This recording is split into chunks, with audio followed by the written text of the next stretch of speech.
Hello everyone.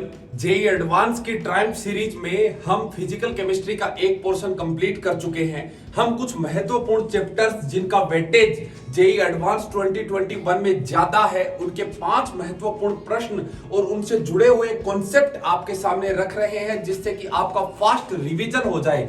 इस series को चलाने का उद्देश्य सिर्फ इतना सा है कि आप में कॉन्फिडेंस भर दिया जाए कि अगर आपको ये सवाल आते हैं, जैसे ही मैं सवाल एक्सप्लेन करता हूं, आपके अगर स्ट्राइक कर जाता है 1 मिनट में कि इसका आंसर ये होगा और ये कॉन्सेप्ट ऐसे है, दैट मींस आप अपनी सक्सेस के बहुत ज्यादा करीब हैं। तो आप मेरे साथ कनेक्ट करते रहिए, जुड़ते रहिए, और ज्यादा से ज्यादा आपसे रिक्वेस्ट है कि ये वीडियो जो है लाइक करें, सब्सक्राइब करें और शेयर भी करें, जिससे ज्यादा से ज्यादा लोगों का भला हो सके। मैं हर वीडियो में ये बात कहता हूं कि ऐसा नहीं है कि मैं यहां पर जो आपके लिए कर रहा हूं या मैं जो पढ़ा रहा हूं या जो ये वीडियो बनाता हूं, ये किसी प्रकार की कोई अर्निंग के लिए है। मेरा कोई इसमें निजी स्वार्थ छिपा हुआ है, ऐसा कुछ भी नहीं है। ये सिर्फ मैं अपनी एक मोरल ड्यूटी मानता हूं कि यार हमें एक जीवन मिलता है लाइफ में, जिंदगी हमें एक बार मिलती है। एक ही बार मैं पैदा, संदीप कानोडिया धरती पर सिर्फ एक बार आया है, उसके बाद मैं नहीं आऊंगा। तो मैं चाहता हूं कि मेरा जीवन ज्यादा से ज्यादा लोगों के काम आए। जो किताबों के समुद्र में गोते लगा लगा के जो मैंने सीखा है, उसको मैं अपने ज्ञान को लोगों तक पहुंचा सकूं, ज्यादा से ज्यादा लोगों तक। मोनेटाइज तक नहीं किया अपना चैनल मैंने, मैं चाहूं तो इसको मोनेटाइज कर सकता हूं, चाहूं तो इस पर ऐड आ सकते हैं, लेकिन मैं ऐसा बिल्कुल नहीं चाहता। मैं चाहता हूं कि जीरो अर्निंग हो और मेरी चीजें ज्यादा से ज्यादा लोगों तक पहुंचे, मेरा जीवन ज्यादा से ज्यादा लोगों के लिए समर्पित हो। आपसे रिक्वेस्ट है कि आप भी लाइफ में कुछ ऐसा काम जरूर करें जो ज्यादा से ज्यादा लोगों के आप अच्छे तरह से काम आ सको, उनके जीवन में आप उनके एक प्रेरणा स्रोत बन सको। बस इन्हीं शुभकामनाओं के साथ कि आपका भविष्य उज्जवल हो, आप जेई एडवांस में बहुत अच्छी रैंक सिक्योर करें। हम शुरू करते हैं हमारा बायोमोलिक्यूल पॉलीमर जीओसी आइसोमेरिज्म। ये तो टेक्निकल चीजें हैं, ये तो चलता ही रहता है। खैर, एक बात मैं आप लोगों के लिए कह देता हूं कि ये दुनिया टूटते तारे से ख्वाहिशें मांगती रहेगी। ये दुनिया टूटते तारे से ख्वाहिशें मांगती रहेगी, अंधेरे को और अंधेरा करती रहेगी। तुम जुगनू की तरह चमकते रहना यार, ये दुनिया तुम्हें चमत्कार कहेगी। तो बस लगे रहें और जुगनू की तरह चमक के दिखाएं लोगों को कि आपकी चमक क्या चीज है। सबसे पहले चैप्टर हम जो ले रहे हैं यहां पर, वो है हमारा GOC and isomerism. GOC and isomerism से भी सीधे सीधे प्रश्न पूछ लिए जाते हैं, ज्यादा कोई विशेष महत्वपूर्ण इतना ऐसा नहीं है कि कोई विशेष ज्यादा इसमें कुछ करना होता है। जीओसी आइसोमेरिज्म सिंपल सा टॉपिक है, देख लेते हैं। पहला कह रहा है कि among the following the total number of compound soluble in aqueous NaOH में सोल्यूबल करना है। मान लीजिए कि कोई भी एसिड है, अगर वो NaOH में सोल्यूबल होगा, यानी यहां पर एसिडिक H होना चाहिए, NaOH में सोल्यूबल होगा, तो यहां से बनेगा सोल्ट और ये बनेगा साथ में वाटर। तो मेरे भाई वाटर जो हो गया वो हो गया एसिड 2, और ये जो आपका एसिड है ये है एसिड 1।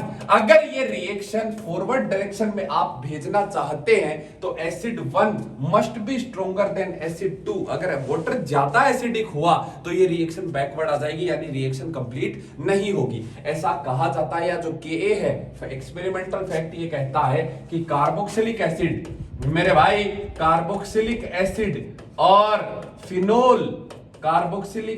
और फिनोल जो होते हैं, इनका एसिडिक स्ट्रेंथ, इनका Ka वाटर के Ka से ज्यादा होता है। इस प्रकार से तो जहां भी फिनोल ग्रुप आपको दिख रहा है, जहां भी कार्बोक्सिलिक एसिड ग्रुप आपको दिख रहा है, वो NaOH में सोल्यूबल हो जाएंगे। तो पहले प्रश्न पर अपन बात करते हैं, इसमें किसी प्रकार का कार्बोक्सिलिक एसिड या फिनोल नहीं है, दैट्स व्हाई ये सोल्यूबल नहीं होगा। ये कार्बोक्सिलिक एसिड है, ये सोल्यूबल होगा। यहां भी कार्बोक्सिलिक एसिड नहीं है, ये नहीं होगा। फिनोल है, सोल्यूबल होगा, ये नहीं होगा। यहां पर अगर बात करें फिनोल है, ये हो जाएगा, ये नहीं होगा और ये हो जाएगा। इस प्रकार से 1 2 3 और 4 मेरे पास चॉइसेस आ गई हैं जो कि NaOH में सोल्यूबल होंगी। ऑप्शन आंसर मैं इसमें कर दूंगा 4, yes, 4 answer is right answer. अगला प्रश्न मेरे से पूछ लिया गया है कि बताइए carbonyl functional group COH, carbonyl functional group is present in carbonyl functional group, carboxylic functional group होना चाहिए actually, carboxylic functional group COH group किस में प्रेजेंट है? पिक्रिक एसिड में, बारबिट्यूरिक एसिड में, एस्कॉर्बिक एसिड में या एस्पिरिन में? ये मेरे से पूछा गया है। इनकी स्ट्रक्चर्स पे बेसिस पर बात होती है। सिर्फ पिक्रिक एसिड का स्ट्रक्चर आपके सामने ये है, बारबिट्यूरिक एसिड का स्ट्रक्चर ये है, एस्कॉर्बिक एसिड का स्ट्रक्चर ये है, लेकिन एस्पिरिन का स्ट्रक्चर ये है और एस्पिरिन में कार्बोक्सिलिक एसिड ग्रुप आपको दिख रहा है। दैट्स व्हाई इसका राइट आंसर आ जाएगा aspirin. D option is right answer for this question. अगले प्रश्न की तरफ अपन विचार करते हैं बिना वक्त गवाए। कह रहा है कि the total number of lone pair of electrons is in melamine is. Melamine आप बायोमोलिक्यूल में देखते हैं, मेलामाइन का स्ट्रक्चर बेंजीन का रिंग है, वहां पर आप कार्बन कार्बन अल्टरनेटिव कार्बन हटा दीजिए, नाइट्रोजन नाइट्रोजन लगा दीजिए और जहां पर कार्बन है वहां पर आप NH2 ग्रुप कंबाइन कर दीजिए। इस प्रकार से टोटल 6 लोन पेयर आते हैं। इसमें देख लीजिए स्ट्रक्चर, अल्टरनेटिव पोजीशन से मैंने कार्बन हटा करके नाइट्रोजन लगा दिए हैं और जहां पर कार्बन था वहां पर मैंने NH2 ग्रुप कर दिए हैं। इस प्रकार से टोटल 6 लोन पेयर प्रेजेंट है। मेलामाइन का स्ट्रक्चर आपके सामने है। ये स्ट्रक्चर बायोमोलिक्यूल पॉलीमर वाले चैप्टर में हम याद करते हैं, वहां से ये प्रश्न पूछा गया था। वो बड़ा ही सरल सा महत्वपूर्ण प्रश्न था। अब कह रहा है कि which of the following statement about NOPQ with respect to M, ये आपसे M दिया हुआ है और ये पूछा है इसके रेस्पेक्ट में कौन सा करेक्ट है, कौन आइडेंटिकल है, कौन कैसा है। तो मेरे भाई जब भी कंपैरिजन करना हो ना आप फिशर बना लीजिए, जब भी कंपैरिजन करना हो आप फिशर बना लीजिए और RS कॉन्फ़िगरेशन के बेसिस पर कर लीजिए। मैं की पॉइंट सिखा रहा हूं आपको फिशर बनाने का।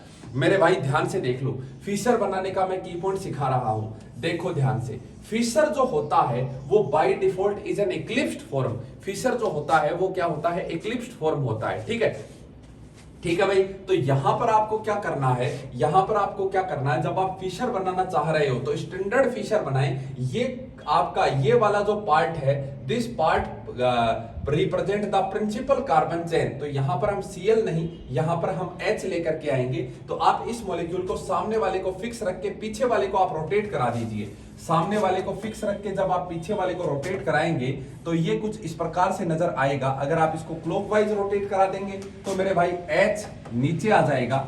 जब आप इसको क्लॉकवाइज रोटेट कराएंगे तो H नीचे आ जाएगा, OH ग्रुप राइट में चला जाएगा और Cl ग्रुप लेफ्ट में आ जाएगा। यही होगा, H नीचे आ गया, OH ग्रुप राइट में चला गया, Cl लेफ्ट में आ गया। यहां पर अगर बात करें तो ये CH3 नीचे है और ये हो गया OH और ये हो गया H। क्लियर है? अब आप इसको ऐसे का ऐसे खड़ा कर दो, ऐसे का ऐसे आप खड़ा कर दीजिए, फिशर बन जाएगा। और मेरे भाई ये देखो, ये आपके सामने यहां पर है H, यहां पर है CH3, ये लेफ्ट में हो गया OH, राइट में है H, ये हो गया Cl और ये हो गया OH। This is the Fischer. लेकिन यहां पर CH3 नीचे आ गया। फिशर को आप प्लेन में घुमा सकते हैं, 180 डिग्री से रोटेट कर सकते हैं। तो जब मैं इसको रोटेट करूंगा तो ये रोटेट करने के बाद कुछ इस तरह का आपको दिखाई देगा। CH3 ग्रुप इस तरह से रोटेट हो चुका है, H नीचे आ चुका है, यहां पर OH लेफ्ट में है तो ये OH राइट में चला गया, ये H हो गया। यहां पे Cl लेफ्ट में है, घुमाने के बाद Cl राइट में हो गया और OH लेफ्ट में हो गया। यहां से आप इसका RS कॉन्फ़िगरेशन निकालेंगे। RS कॉन्फ़िगरेशन किस प्रकार से निकालेंगे, इस कार्बन पर आप प्रायोरिटी डिसाइड करते हैं एटॉमिक नंबर के बेसिस पर। ठीक है, डायरेक्टली अटैच्ड इस कार्बन से ऑक्सीजन, कार्बन, हाइड्रोजन और नीचे भी कार्बन। तो कौन ज्यादा, जिसका एटॉमिक नंबर ज्यादा, किसका, ऑक्सीजन का। दैट्स व्हाई ये प्रायोरिटी ग्रुप हो गया फर्स्ट। कार्बन के बाद यहां हाइड्रोजन है लेकिन कार्बन के बाद यहां Cl है, तो ये पूरा ग्रुप इसके लिए प्रायोरिटी हो गया, ये सेकंड प्रायोरिटी हो गया। मेरे भाई ये ऊपर थर्ड प्रायोरिटी है और ये हो गया फोर्थ प्रायोरिटी। आपको 1 to 2 मूव करना होता है। जब आप 1 to 2 क्लॉकवाइज मूव करते हैं और हॉरिजॉन्टल लाइन पर H होता है तो क्लॉकवाइज S माना जाता है, क्लॉकवाइज S माना जाता है। मेरे भाई सरल सा की पॉइंट आपको बता देता हूं RS कॉन्फ़िगरेशन का। एक बार मेरे साथ बोल के देखना, मजा आ जाएगा यार। आप एक बार इस लाइन को मेरे साथ बोल के देख लो, आपको की पॉइंट बता रहा हूं RS कॉन्फ़िगरेशन का। फिशर से RS कॉन्फ़िगरेशन कैसे बनाया जाता है, बोलो मेरे साथ। खड़ी लाइन पे 4 है तो क्लॉकवाइज R है, खड़ी लाइन पे 4 है तो क्लॉकवाइज R है, यानी फोर्थ प्रायोरिटी ग्रुप अगर वर्टिकल लाइन पे आ गया और अगर आप क्लॉकवाइज मूव कर रहे हैं तो मेरे भाई वो क्या कहलाएगा, वो आर फॉर्म कहलाएगी। अगर खड़ी लाइन पे 4 है, क्लॉकवाइज आर है, अगर आप एंटी क्लॉकवाइज चलेंगे तो वो एस होगा। और अगर खड़ी लाइन पे 4 नहीं है, मींस हॉरिजॉन्टल लाइन पे 4 है, तो उल्टा कर दीजिए, फिर आप क्लॉकवाइज चलेंगे वो एस होगा और एंटी क्लॉकवाइज चलेंगे वो आर होगा। तो यहां पर हॉरिजॉन्टल लाइन, खड़ी लाइन पर 4 नहीं है, हॉरिजॉन्टल लाइन पर आपका, सॉरी ये फर्स्ट है ये सेकंड है, ठीक है। तो आपका हॉरिजॉन्टल लाइन पर 4 है, तो 1 to 2 क्लॉकवाइज चल रहे हैं, तो इसका कॉन्फ़िगरेशन क्या हो जाएगा, इसका कॉन्फ़िगरेशन हो जाएगा एस, दिस इज एस। इसी प्रकार से आप इसका कॉन्फ़िगरेशन निकालेंगे और हर एक का कॉन्फ़िगरेशन निकाल के इनको कंपेयर कर लेंगे कि इनमें क्या रिलेशन होगा, इनमें क्या रिलेशन होगा। इस प्रकार से जैसे आपने इसका कॉन्फ़िगरेशन सेट किया, इसका कॉन्फ़िगरेशन निकाला, इसको आपने फिशर बनाया, सबके फिशर बना लिए। फिशर बनाने के बाद आपने इनमें रिलेशन कर लिया। जब दो स्पीशीज एक दूसरे के मिरर इमेज जैसे दिखते हैं, वे एक दूसरे के इनेंशियोमर कहलाते हैं। आर का मिरर इमेज एस, एस का मिरर इमेज आर, बिना किसी प्लेन ऑफ सिमेट्री अगर कोई नहीं लगती तो यहां से आप कॉन्फ़िगरेशन निकाल के इनको चेक कर लेंगे किस प्रकार से करना है, क्या करना है, ठीक है। चलिए अगले प्रश्न की तरफ हम मूव कर लेते हैं। अगला प्रश्न मेरे सामने है कि the total number of stable conformer with zero dipole moment for the following compound। Zero dipole moment बताना, बिना zero dipole moment, sorry non zero dipole moment for the following compound. तो इसके कन्फॉर्मर मुझे बनाने हैं। अगर मुझे कन्फॉर्मर इसके बनाने हैं तो मुझे इसका न्यूमन कॉन्फ़िगरेशन बनाना पड़ेगा। कौन सा बनाना पड़ेगा, न्यूमन। तो न्यूमन बनाने का की पॉइंट मैं आपके सामने रख रहा हूं, ध्यान से देख लो। सबसे पहले आप इसे स्टैंडर्ड फिशर में कन्वर्ट करेंगे। स्टैंडर्ड फिशर में कन्वर्ट करने के लिए जो आपका ये वाला लाइन है, यहां पर प्रिंसिपल दिस वर्टिकल लाइन, या जो ये मेन जो आपकी ये जो लाइन है, दिस लाइन रिप्रेजेंट ये लाइन रिप्रेजेंट करती है आपका प्रिंसिपल कार्बन चेन को। तो सबसे ज्यादा कार्बन यहां पर आने चाहिए। ये लाने के लिए आप इवन चेंजेस कर सकते हैं, नीचे वाले को छेड़ने की जरूरत नहीं है। ये CH3 यहां पर है, ये Br यहां पर है, ये Cl यहां पर है, लेकिन ऊपर वाले में चेंजेस करने पड़ेंगे। 2 चेंजेस करने पर कॉन्फ़िगरेशन सेम रहता है। आप CH3 को यहां पहुंचा दीजिए तो मेरे भाई Cl यहां पर आ जाएगा, Cl यहां पर आ जाएगा, ये एक चेंज हो गया। और फिर Cl को इधर भेज दो, Br को उधर भेज दो, ये दूसरा चेंज हो गया, कॉन्फ़िगरेशन सेम रहेगा। दैट्स व्हाई Cl यहां आ गया और Br यहां चला गया, Cl यहां आ गया और Br यहां चला गया। This is the identical structure of this compound. ये दोनों आपस में एक दूसरे के क्या है, आइडेंटिकल स्ट्रक्चर है। वापस देख लीजिए, Cl और CH3 में मैंने एक चेंज किया, CH3 को ऊपर भेजा, Cl को यहां भेजा, पहला चेंज। और दूसरा चेंज मैंने Br और Cl का किया, तो Cl लेफ्ट में आ गया, Br राइट में चला गया। Yes, this is the identical feature like this, ये आइडेंटिकल फीचर है। अब आप इसका बना लेंगे न्यूमन। अब आप इसका बनाएंगे न्यूमन। न्यूमन बनाने के लिए आप सोहर्स पहले बना सकते हैं या आप जो चाहो। Feature is by default is an eclipsed form. Feature क्या होता, एक्लिप्स्ड फॉर्म होता है। तो आप इसको एक्लिप्स्ड फॉर्म बना दीजिए। ये आगे वाला कार्बन ले लीजिए, पीछे वाला कार्बन ले लीजिए, ठीक है। ये आगे वाला कार्बन हो गया, आगे वाले कार्बन से, और ये हो गया पीछे वाला carbon. By default it is an eclipsed form. ये हो गया CH3 नीचे, लेफ्ट में कौन दिख रहा है, Br, राइट में कौन दिख रहा है, Cl, पीछे वाले कार्बन पर भी, ये हो गया मेरे भाई CH3, this is CH3। Right में कौन है, राइट में कौन है, Br है। तो यहां पर किसको लगा देंगे, Br को लगा देंगे। और लेफ्ट में कौन है, Cl है, तो यहां पर किसको लगा देंगे, Cl को लगा देंगे। क्लियर है। तो इस प्रकार से हम डाइपोल मोमेंट की बात करेंगे। इनमें हम डाइपोल मोमेंट देख लेंगे, किसका डाइपोल मोमेंट 0 है, किसका डाइपोल मोमेंट नॉन 0 है। बस इस मॉलिक्यूल को रोटेट करा के देखना है आपको। तो इस प्रकार से आप इसको रोटेट कराएंगे। ये मैंने स्ट्रक्चर आपके सामने रख दिया था। अब आप इसको रोटेट करा के देखेंगे। स्टेबल कन्फॉर्मर बताना है। स्टेबल कन्फॉर्मर मतलब ये तो इक्लिप्स्ड फॉर्म हो गया, ये तो इक्लिप्स्ड फॉर्म हो गया। हमसे प्रश्न में ये पूछा गया था stable conformer, number of stable conformer. Stable का मतलब इक्लिप्स्ड नहीं होना चाहिए। वो कौन सा होना चाहिए, इक्लिप्स्ड नहीं होना चाहिए। इक्लिप्स्ड नहीं होना चाहिए, वो एंटी होना चाहिए या फिर गोस फॉर्म होना चाहिए। एक दूसरे के एंटी हो या फिर गोस फॉर्म हो। तो इक्लिप्स्ड फॉर्म को हम कंसीडर नहीं करेंगे। यहां पर हमने 3 गोस फॉर्म बनाई है। इसकी पहली गोस फॉर्म, दूसरी गोस फॉर्म और तीसरी गोस फॉर्म। हमने 3 गोस फॉर्म बना दी जिनमें डाइपोल मोमेंट जो है वो 0 नहीं है। इस प्रकार से इसका आंसर जो आएगा वो 3 आ जाएगा। क्लियर। उसके बाद अगले प्रश्न की तरफ मूव करते हैं। अगला प्रश्न, अच्छा अगला टॉपिक हमारे सामने है alcohol phenol ether. Alcohol phenol ether से जुड़े हुए प्रश्नों की अपन बात करेंगे। आइए देखते हैं, आइए जानते हैं पहला प्रश्न क्या कहता है। तो देखते हैं इसके पहले प्रश्न को। पहला प्रश्न इसमें दिया हुआ है कि the major product in the following reaction.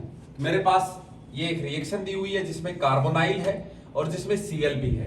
Carbonyl पे अच्छा CH3MgBr, मुझे ग्रिग्नार्ड रिएजेंट दिया हुआ है। ग्रिग्नार्ड रिएजेंट आपको R- जनरेट करके देता है, मींस ये आपको CH3- जनरेट करके देगा। CH3- is strong base as well as strong nucleophile. सबसे पहले ये एसिड बेस करता है और अगर एसिड बेस नहीं करता तो ये न्यूक्लियोफाइल की तरह एक्ट करता है। ठीक है, अगर ये न्यूक्लियोफाइल की तरह एक्ट कर रहा है तो यहां पर ये सब्स्टिट्यूशन कर सकता है और यहां पर अगर बात करें तो ये एन कर सकता है, न्यूक्लियोफिलिक एडिशन रिएक्शन कर सकता है। पार्शियल पॉजिटिव पर जाने का टेंडेंसी इसका ज्यादा होगा, इसलिए CH3- जो होगा वो एन करेगा। अगर CH3- इस पर जाकर के एन कर देगा, न्यूक्लियोफिलिक एडिशन कर देगा, तो ये कहानी हो जाएगी कुछ इस प्रकार की Cl CH2 CH2 CH2 C double bond O जो है वो O- में कन्वर्ट हो चुका है।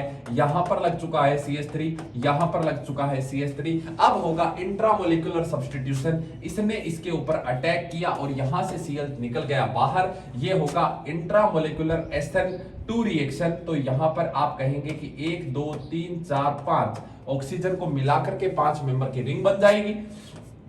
ऑक्सीजन को मिलाकर के 5 मेंबर की रिंग बन जाएगी और ऑक्सीजन के बाजू वाले कार्बन पर 2 मिथाइल ग्रुप लगे हुए आपको नजर आएंगे, जो कि ऑप्शन डी में मुझे दिख रहे हैं। That's why option D is right answer for this question. अगले प्रश्न की तरफ मैं मूव कर जाता हूं। ये सॉल्यूशन तो मैंने आपके सामने एक्सप्लेन कर ही दिया है। अगले प्रश्न की तरफ अगर मैं मूव करूं तो अगला प्रश्न मेरे सामने मेरी स्क्रीन पर है कि the acidic hydrolysis of ether x.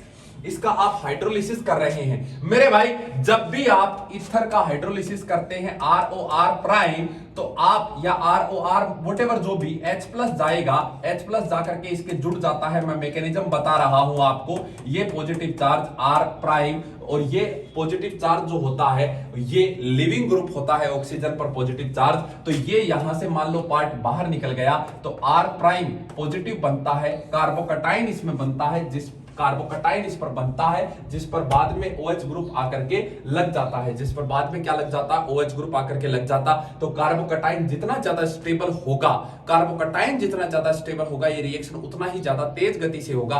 कार्बोकटाइन की स्टेबिलिटी +I+M इन सब चीजों से देखी जाती है। तो यहां पर देखा गया है कि 1 phenyl group is replaced bye a methyl group. नहीं, क्योंकि रेजोनेंस स्टेबलाइज्ड कार्बोकटाइन ज्यादा स्टेबल होता है, तो ये तो सरासर गलत हो गया। अगला प्रश्न कह रहा है कि 1 phenyl group is replaced by paramethoxy, यानी +M वाला ग्रुप। अरे मेरे भाई, बेंजीन का रिंग पर अगर मिथोक्सी यानी OMe +M वाला ग्रुप और यहां पर कार्बन पर पॉजिटिव है तो ये इसको स्टेबल करेगा। ये ऑप्शन हो सकता है। अगला कह रहा है कि 2 phenyl group are replaced by 2 paramethoxy. ये तो और ज्यादा अच्छी बात हो गई कि दो जोड़ दिए जाए इसके ऊपर, तो इसको तो और ज्यादा +M मिलेगा, और अगर और ज्यादा +M मिलेगा तो इसकी स्टेबिलिटी और कहीं ज्यादा बढ़ जाएगी। नो स्ट्रक्चरल चेंज नहीं, ये तो गलत है। तो इस प्रकार से ऑप्शन सी जो होगा that will be the right choice for this question.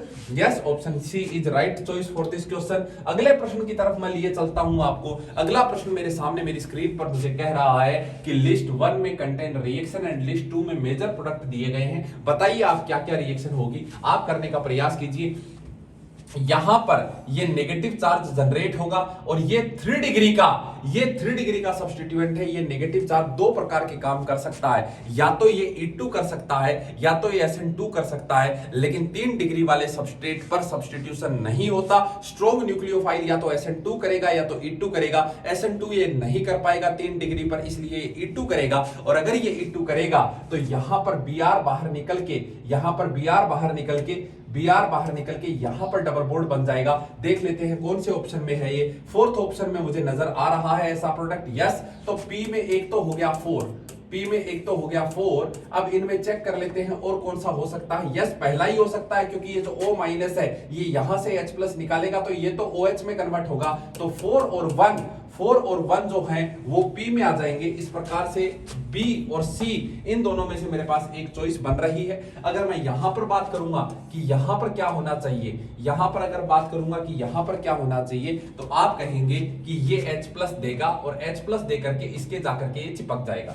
H plus देगा और H प्लस दे करके H प्लस लेकर के इसके चिपक जाएगा। क्लियर? अगर H प्लस लेकर के चिपका तो ऑक्सीजन पर पॉजिटिव चार्ज अच्छा लिविंग ग्रुप है, लेफ्ट साइड से भी निकल सकता है, राइट साइड से भी निकल सकता है। यहां से अगर निकलेगा तो 3 डिग्री का कार्बोकटाइन बनेगा जो कि ज्यादा स्टेबल होगा। तो यहां से एक तो बन जाएगा MeOH जो कि ऑप्शन में नहीं है, और यहां पर आकर के लग जाएगा Br जो कि सेकंड ऑप्शन में ही है, इसलिए यहां पर आ जाएगा 2, यहां पर आ जाएगा 2। ऑप्शन नंबर 2 में ही ये व्यवस्था दी हुई है बी में। इस प्रकार से बी ऑप्शन ही सही है यहां पर। फिर भी अपन आगे एक्सप्लेन कर लेते हैं। और अगर NaOMe की बात करें तो ये OMe माइनस जनरेट करके देता है जो कि strong base as well as strong nucleophile. यहां पर क्या करेगा, E2 करेगा, और अगर E2 करेगा तो यहां पर जो प्रोडक्ट बनेगा वो 4 नंबर वाला प्रोडक्ट यही देखने को मिलेगा। यहां पर भी ये O माइनस जनरेट करके देगा, और ये तो यहां से आराम से SN2 कर देगा। यहां पर एक 0 डिग्री का सबस्ट्रेट यहां पर आराम से SN2 हो जाएगा। SN2 वाला प्रोडक्ट O के साथ MB लगा हुआ, यस। तीसरा वाला इसमें आ जाएगा, ऑप्शन नंबर 2 बी ऑप्शन यहां पर आपके सामने करेक्ट चॉइस होगा। बी ऑप्शन यहां पर आपके सामने करेक्ट चॉइस होगा। इस प्रकार से हमने इसको सोल्व कर लिया। अगले प्रश्न की तरफ अपन मूव कर जाते हैं। अगला प्रश्न मेरे सामने मेरी स्क्रीन पर है कि इन द रिएक्शन, मेरे सामने रिएक्शन हो रही है HBr, बिल्कुल हाइड्रोलिसिस H प्लस हाइड्रोलिसिस के जैसा ही कॉन्सेप्ट है। H प्लस इसके ऊपर जाएगा, यहां पर जाकर के H प्लस जुड़ जाएगा, यहां पर जाकर के H प्लस जुड़ जाएगा। मेरे भाई ऑक्सीजन पर जाकर के H प्लस जुड़ गया तो ये एक अच्छा लिविंग ग्रुप हो गया। लेफ्ट साइड से भी अब निकल सकता है, और ये राइट साइड से भी निकल सकता है। लेफ्ट साइड से भी निकल सकता, राइट साइड से भी निकल सकता। अगर लेफ्ट साइड से निकलेगा तो बेंजीन का रिंग पर पॉजिटिव चार्ज आ जाएगा, sp2 कार्बन पर पॉजिटिव चार्ज हाईली अनस्टेबल होता है, इसलिए ये यहां से बाहर नहीं निकलेगा। यहां से ये बाहर नहीं निकलेगा तो नो डाउट पॉसिबिलिटी किसकी बच गई, Me की, और ना ही यहां पर डायरेक्ट SN2 SN1 का अटैक होता है। तो यहां पर अब क्या होगा, Br माइनस आएगा, Br माइनस इसके ऊपर अटैक करेगा और ये वाला पार्ट यहां से बाहर निकल जाएगा। दैट मींस फिनोल और CH3Br, यानी डी ऑप्शन जो होगा that will be the right choice for this question. Yes, D option is right choice for this question. अगले अगर हम चल पड़े, अगला चैप्टर हमारे सामने हमारी स्क्रीन पर आ चुका है, that is aldehyde, ketone and carboxylic acid. इसके बारे में बात करते हैं। आइए देखते हैं क्या कहता है पहला प्रश्न। मूव करते हैं पहले प्रश्न की तरफ। पहला प्रश्न मेरे सामने मेरी स्क्रीन पर है कि the number of aldol reaction that occur in the given transformation, aldol reaction कितनी बार हुआ है ये आपसे प्रश्न पूछा गया है। ठीक है, तो आपको ये बना करके दे दिया गया, इससे प्रोडक्ट पूछा गया मुझसे। बहुत सिंपल है, एक्वस NaOH ने क्या किया है, यहां से H प्लस निकाला होगा। यहां पर देखो बड़ा खूबसूरत सा रिएक्शन हुआ है। एक्वस NaOH ने क्या किया होगा, H प्लस निकाला होगा, और ये इससे ये बना होगा CH2 माइनस COH, और इसने लेस हिंडर्ड इस पर जाकर के दूसरे कार्बोनाइल जो कि लेस हिंडर्ड है उस पर जाकर के अटैक हुआ होगा। एल्डोल का प्रोडक्ट बनाने का बहुत आसान तरीका है, जिस पर अटैक हुआ है उसे आप पहले लिखिए। तो ये बन चुका है मेरे भाई CH2OH, और ये हो चुका है CH2COH। अभी फिर से OH माइनस आएगा और वो यहां से H प्लस निकालने की बजाय वो यहां से H प्लस निकालेगा, क्योंकि ये H ज्यादा एसिडिक H हो चुका है। फिर से यहां से H प्लस निकलेगा, फिर से ये इसके ऊपर जाकर के अटैक करेगा, और एक बार फिर निकलेगा, फिर अटैक करेगा।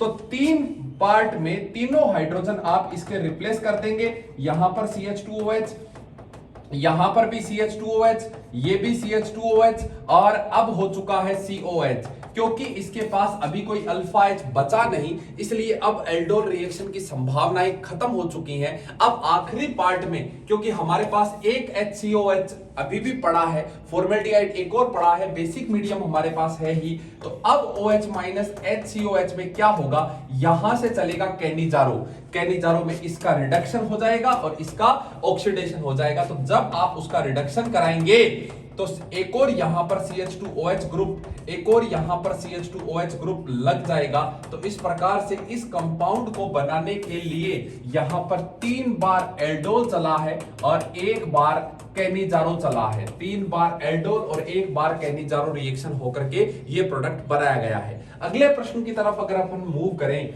अगला प्रश्न, ये तो मैंने आपको एक्सप्लेन किया हुआ है कि 3 बार एल्डोल हुआ है और 3 बार एल्डोल और 1 बार कैनिजारो हुआ है। अगले प्रश्न की तरफ मूव करते हैं। अगला प्रश्न मेरे सामने है कि after the completion of reaction first and second the organic compound in the reaction mixture is, मेरे भाई Br2NaOH क्या करता है, ये करता है हेलो फॉर्म।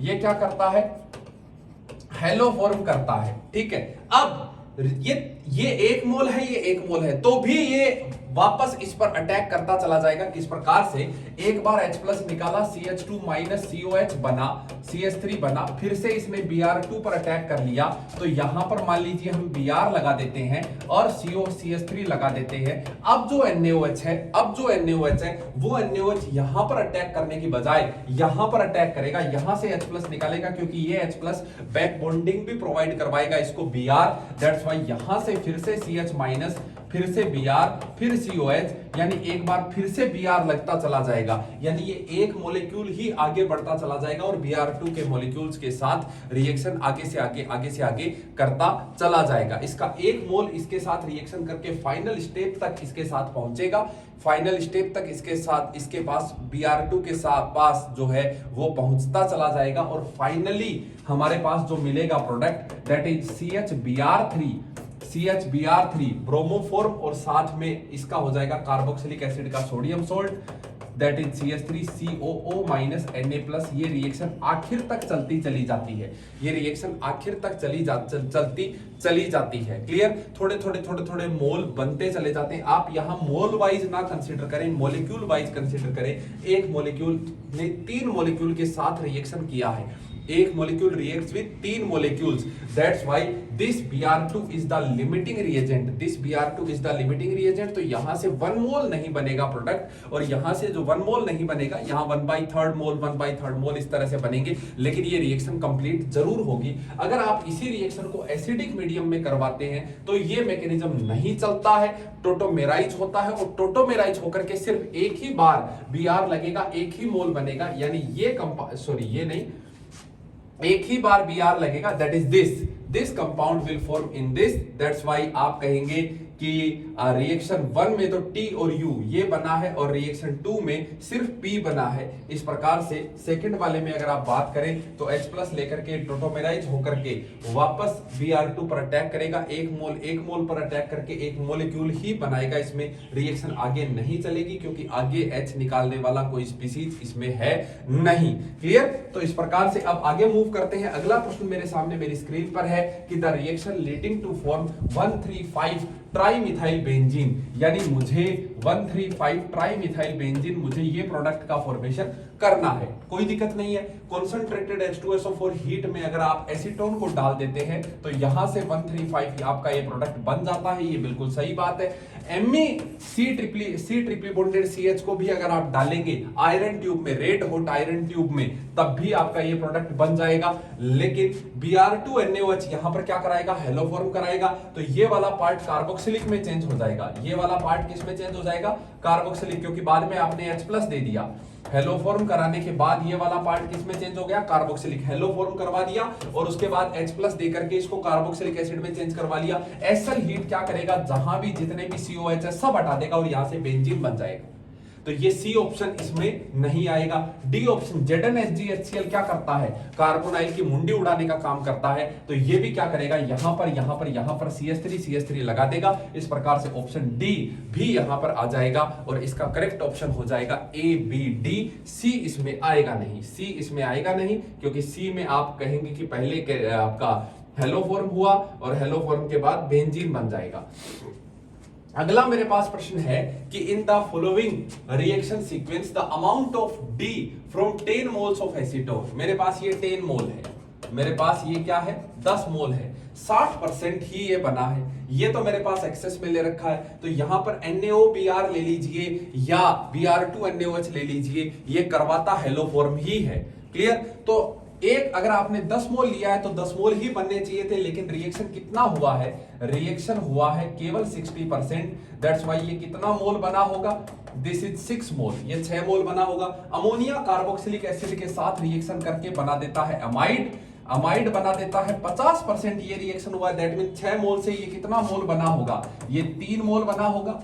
Br2KOH क्या करता है, अमाइड से कार्बोनाइल की मुंडी उड़ाता है, अमाइड से कार्बोनाइल की मुंडी उड़ा देता है और यहां से बना देगा एनिलीन। यहां से बना देगा एनिलिन, यहां से क्या बना देता है एनिलिन 50%, ये रिएक्शन हुआ है मींस 1.5 मोल ये बना है। Br2HCOH इसके साथ तीनों जगह पर क्या कर देता है Br लगाने का काम कर देगा, तीन जगह Br लगाने का काम कर देगा और ये रिएक्शन 100% हो गई मींस फाइनल कितना मोल आएगा 1.5 मोल आपको देखने को मिलेगा और 1.5 मोल से आप मॉलिक्यूलर वेट से मल्टीप्लाई कर देंगे तो आपको यहां से वेट मिल जाएगा। तीन जगह Br लगाने का काम करता Br2HCOH। इस प्रकार से बड़ा ही सरल प्रश्न था, इतना ज्यादा कोई महत्वपूर्ण नहीं है। यहीं तक हमारे कार्बोनाइल कंपाउंड के इंपॉर्टेंट प्रश्न खत्म हो चुके हैं। अगले चैप्टर की तरफ मूव करते हैं, दैट इज हाइड्रोकार्बन। आइए देखते हैं। तो अब हम हमारे नेक्स्ट चैप्टर हाइड्रोकार्बन की तरफ मूव करते हैं। हाइड्रोकार्बन चैप्टर और इसके 5 महत्वपूर्ण सवाल। हाइड्रोकार्बन से प्रश्न जरूर पूछा जाता है और इस बार हाइड्रोकार्बन का वेटेज अच्छा खासा है और इतना ज्यादा कोई मुश्किल चैप्टर नहीं है। आसान सी रिएक्शन से ध्यान रखेंगे अगर आप तो आराम से कर पाएंगे। जैसे पहला प्रश्न मेरे सामने मेरी स्क्रीन पर है, कह रहा है कि आइसोमर ऑफ हेक्सेन के आइसोमर बनाने हैं based on their branching can be divided into 3 distinct classes as shown below. यानी हेक्सेन की हमें 3 कैटेगरी बना करके दे दी गई है, 3 आइसोमर बना करके दे दिए गए हैं और उनका बॉइलिंग पॉइंट पूछा गया है। मेरे भाई जो बॉइलिंग पॉइंट होता है ना, बॉइलिंग पॉइंट इनमें एल्केन्स में वो डायरेक्टली प्रोपोर्शनल होता है वांडरवाल फोर्स ऑफ अट्रैक्शन के, वो डायरेक्टली प्रोपोर्शनल होता है VWF के। और ये जो वांडरवाल फोर्स ऑफ अट्रैक्शन है ना VWF, ये डायरेक्टली प्रोपोर्शनल होता सरफेस एरिया के। सरफेस एरिया मतलब जिसकी ब्रांचिंग जितनी कम होगी, जिस एल्केन की ब्रांचिंग जितनी कम होगी उसका वांडरवाल फोर्स जितना ज्यादा होगा और बॉइलिंग पॉइंट उतना ज्यादा होगा। और वांडरवाल फोर्स इनवर्सली प्रोपोर्शनल होता है ब्रांचिंग के, यानी सरफेस एरिया कम हो जाएगा अगर ब्रांचिंग हो गई तो।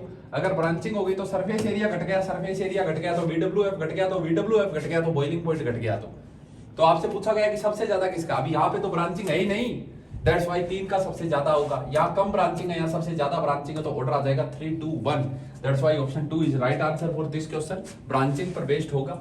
उसके बाद हम आगे मूव करते हैं। हमारा अगला प्रश्न ये कह रहा है कि C8H6 है आपके पास। सबसे पहले आप इसमें डिग्री ऑफ अनसैचुरेशन निकालेंगे, DU निकालेंगे, PDBSO4 DU degree of unsaturation निकाल लीजिए। डिग्री ऑफ अनसैचुरेशन निकालने के बाद यहां से बन गया C8H8। PDBSO4 जो होता है वो लिंडलार कैटलिस्ट होता है, PDCaCO3 PDBSO4 Lindlar catalyst, रोजनमुंड catalyst कहा जाता है इन्हें। अगर आप इसमें डिग्री ऑफ अनसैचुरेशन की बात करेंगे तो डिग्री ऑफ अनसैचुरेशन इसमें आ जाता है 6। डिग्री ऑफ अनसैचुरेशन इसमें आ जाता है 6 आ जाता है बेटा। यानी ये स्ट्रक्चर कुछ ऐसी हो सकती है, क्योंकि ऑप्शंस में मुझे बेंजीन दिया हुआ है तो बेंजीन, और यहां पर लगा दो आप C, क्योंकि 6 कार्बन आ गए, 7 और 8 C triply bonded CH। DU 2 तो यहां हो गया और 4 DU यहां हो गया, 4 यहां हो गया, तो इस प्रकार से 6 DU है। तो C8H8 आप मेरे से B2 इसमें रोजनमुंड कैटलिस्ट या लिंडलार कैटलिस्ट डालने से C8H8 बना। हम जानते हैं कि ये एल्काइन को एल्कीन में बदलता है, ये एल्काइन को अगर एल्कीन में बदला है तो ये बन गया होगा CH डबल बॉन्ड CH2। और B2H6H2O2 NaOH H2O क्या करता है, ये वाटर का एडिशन कराता है, लेकिन ये एंटी मार्कोनिकोव एडिशन करेगा, यानी यहां से बन जाएगा ये CH2CH2OH, टर्मिनल पोजीशन पर OH आकर के लग जाएगा। आपसे पूछा गया है X क्या है, टर्मिनल पोजीशन पर OH लगा हुआ है। Yes, option C is right answer. इतना सरल सवाल है मेरे सामने, C ऑप्शन। और उसके बाद H2O HgSO4 H2SO4 ये क्या करता है, ये करता है मार्कोनिकोव एडिशन ऑफ वाटर। तो अगर आप इसमें मार्कोनिकोव एडिशन करवा देंगे तो इस कार्बन पर 2 OH जोड़ देंगे और यहां पर हो जाएगा CH3, एक कार्बन पर 2 OH अनस्टेबल, H2O बाहर निकल जाएगा। यहां से H2O बाहर निकलने से ये बन जाएगा यहां से कार्बोनाइल, ये यहां से कार्बोनाइल बन गया। अब इस कार्बोनाइल पर किसका अटैक करा रहे हैं, इथाइल का अटैक करा रहे हैं, यानी आप यहां पर आप इससे बना दीजिए OH, यहां पर हो गया Me और यहां पर हो गया बेटा Et, और बाद में आपने क्या कर दिया है H+ हीट कर दिया। हीट करने से हम जानते हैं एलिमिनेशन होगा, वाटर बाहर निकल जाएगा और इधर की साइड में डबल बॉन्ड बन जाएगा। यानी अगर आप यहां पे बात करेंगे इधर की साइड में इथाइल साइड में डबल बॉन्ड बन रहा है, that's why D option is right answer for this question. D option आप देख पा रहे हैं, इस प्रकार से ये कार्बोनाइल बन गया, Et MgBr से Et जुड़ गया और बाद में डी ऑप्शन राइट आंसर हो गया।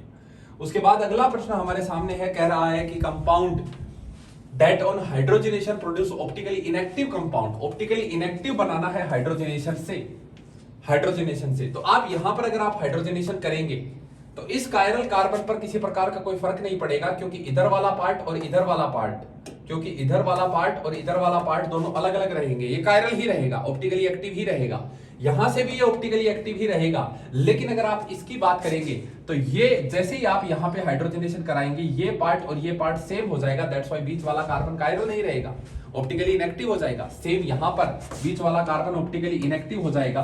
बी और डी राइट आंसर हो जाएंगे यहां से, क्योंकि हाइड्रोजनेशन कराने से कोई कायरल कार्बन बचेगा नहीं, दोनों तरफ सिमेट्री आ जाएगी, इसमें पीओएस लग जाएगी।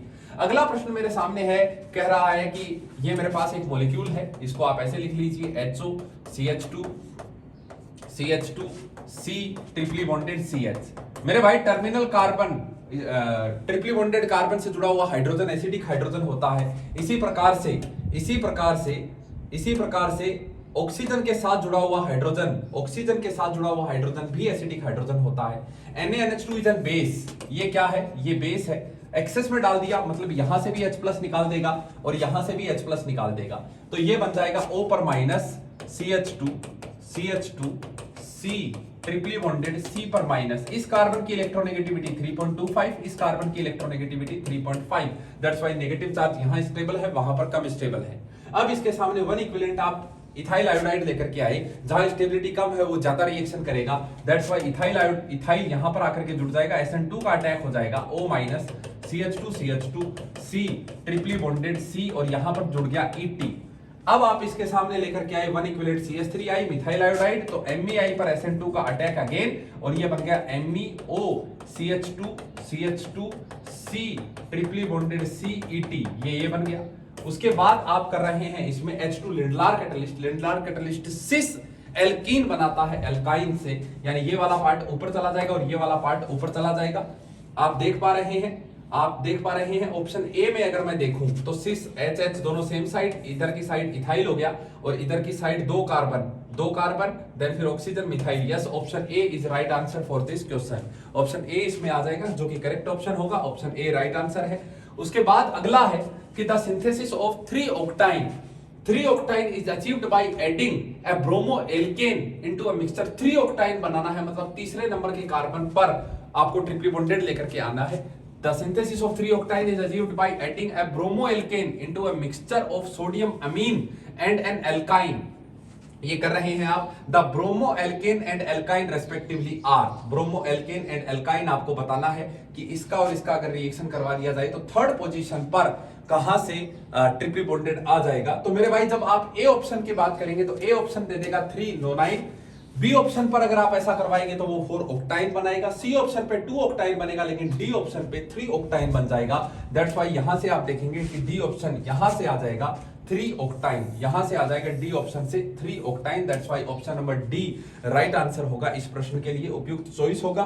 तो यहां तक था हमारा हाइड्रोकार्बन चैप्टर। हाइड्रोकार्बन के 5 महत्वपूर्ण प्रश्नों के बारे में अपन विचार कर चुके हैं। इसके बाद अगला चैप्टर देखते हैं। अगला चैप्टर हमारे सामने है, ये तो मैंने सोल्व करा दिया आपको। अगला चैप्टर हमारे सामने बायोमोलिक्यूल एंड पॉलीमर। बायोमोलिक्यूल और पॉलीमर के बारे में बात करते हैं अभी। तो अब हम हमारे आखिरी चैप्टर बायोमोलिक्यूल्स के बारे में बात करेंगे। इसके 5 इंपॉर्टेंट प्रश्नों के बारे में हम डिस्कस करते हैं। बायोमोलिक्यूल एक इंपॉर्टेंट टॉपिक है और इसमें से एडवांस में जो प्रश्न पूछे गए हैं, मतलब ऐसा नहीं है कि सिर्फ बायोमोलिक्यूल से रिलेटेड चीजें पूछी गई हैं। बायोमोलिक्यूल में ऑर्गेनिक लगा करके फिर इसमें आपसे प्रश्न पूछे गए हैं। तो एक एक प्रश्न करके हम यहाँ पर डिस्कस करेंगे। पर उससे पहले मैं आपको 2 बातें बता देता हूं कि मैं पत्थर पर लिखी इबारत हूं, शीशे से कब तक तोड़ोगे, मिटने वाला मैं नाम नहीं, तुम मुझको कब तक रोकोगे।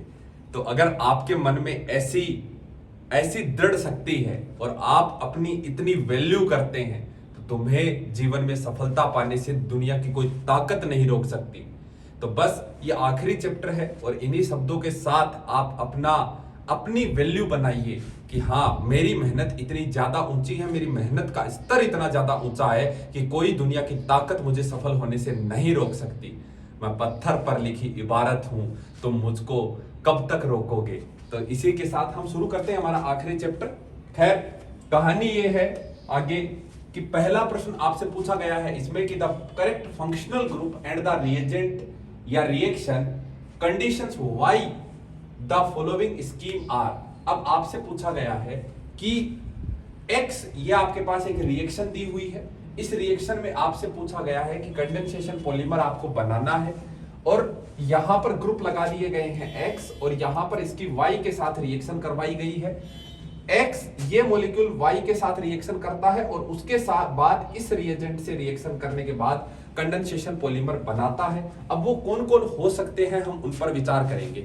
देखो जैसे X है COOCH3 एस्टर है मेरे पास। अगर एस्टर ग्रुप का मैं कैटालाइटिकल हाइड्रोजनेशन करा देता हूं, एस्टर का अगर मैंने कैटालाइटिकल हाइड्रोजनेशन करवा दिया तो ये बन जाता है आपके सामने अल्कोहल। एस्टर का अगर मैंने कैटालाइटिकल हाइड्रोजनेशन करवा दिया तो ये अल्कोहल में कन्वर्ट हो जाएगा। अल्कोहल की रिएक्शन फर्दर मैं जब इस मॉलिक्यूल के साथ करवाऊंगा तो ये एस्टर बन जाएगा और एस्टर हमारा क्या होगा, कंडेंसेशन पॉलीमर होगा।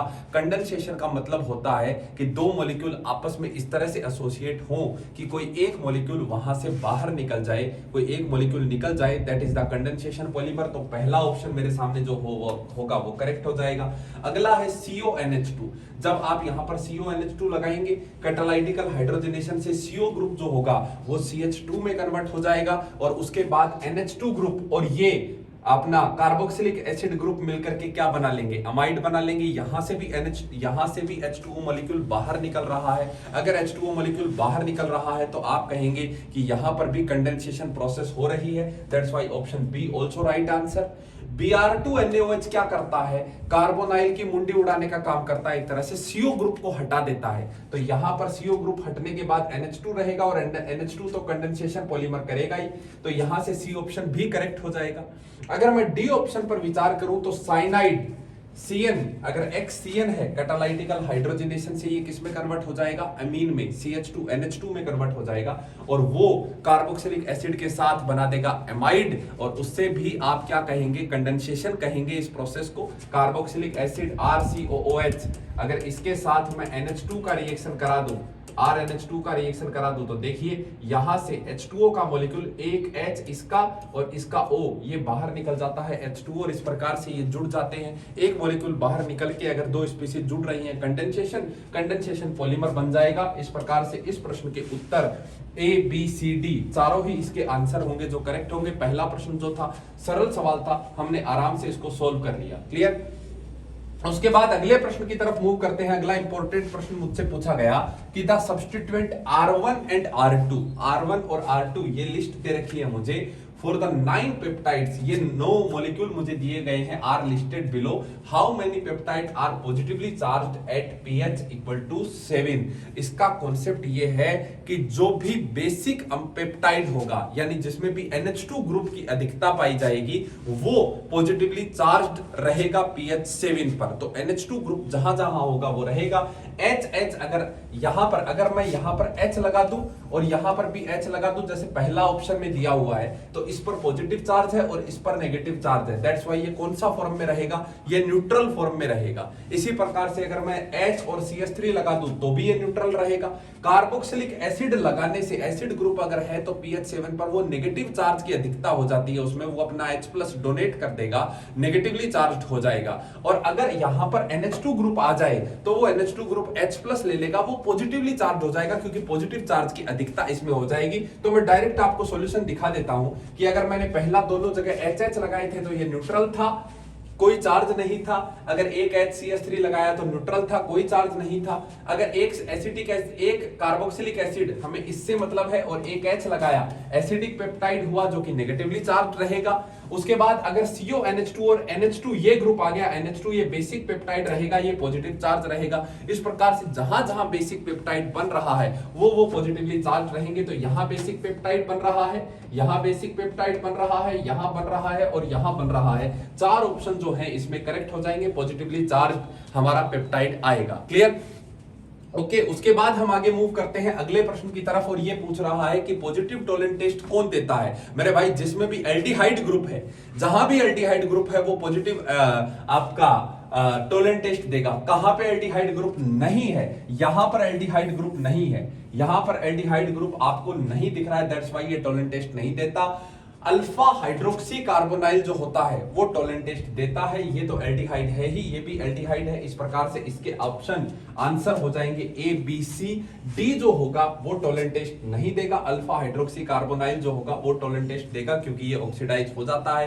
कीटोन ऑक्सीडाइज होता नहीं, इसलिए कीटोन टोलन टेस्ट नहीं देता। इसके बाद हम अगले प्रश्न की तरफ मूव कर जाते हैं। अगला प्रश्न बहुत ही इंपॉर्टेंट, ये कह रहा है कि ट्रीटमेंट ऑफ कंपाउंड ओ, कोई भी कंपाउंड ओ है आपके पास, उसका रिएक्शन आपने करवाया H प्लस के MnO4 के साथ, उसने मुझे दिया P which on treatment with ammonia. P को मैंने अमोनिया के साथ ट्रीट कर दिया, यानी मेरे पास, मैं आपको स्कीम समझा देता हूं क्या है कि O है आपके पास, O का आपने H प्लस के MnO4 के साथ रिएक्शन करवाया, O का आपने H प्लस के MnO4 के साथ रिएक्शन करवाया, यहां से बन गया P को आपने अमोनिया के साथ हीट किया which on heating with ammonia, ammonia के साथ आपने इसको हीट किया, हीट करने से बन गया मेरे पास Q, और Q का रिएक्शन फिर मैंने करवाया है Br2NaOH के साथ।